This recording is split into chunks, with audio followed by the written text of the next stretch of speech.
And po, maglalaro kami ng piko. Tapos po yung mga players. Si Ate Nunay.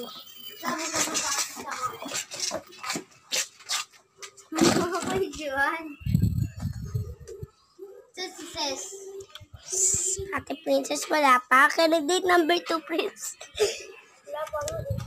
Ay, wala pa ba? Ayan po ang aking sandalya. Suot ko na po. Yan po, dalawa. Oh, sandalya? Sandalya? Ay, baliktad po pala. Baliktad. Ayan po ang Ayun yung second player. ang ating second player, Princess. My best friend. Upo na doon. Maglalaro po kami ng piko. Ano nga sa... Ano?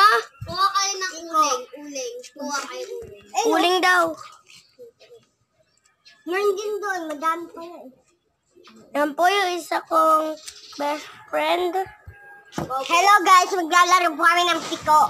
Uling lang po. Tapos may bato po kami. Bato po na malaki. Sa English po, stone. Rock. Stone pwede din. Rock. Rock yan ang bato. Rock. English is rock. Pwede din stone, di ba, Tinunay? Yes. Malit yun pag stone. Pag rock. Hi. Stone It's pag here. stone. Aba, yung bato natin. Meron na. Lalo wala. Kuha na lang tayo sa labas.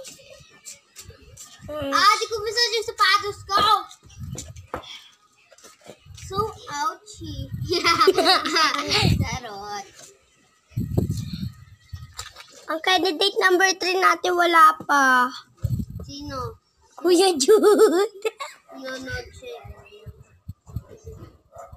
Okay na to, kay tatlo lang tayo, no? Hindi ako magbibideo sa inyo. Isisave ka dapat. Oo, asali tayo.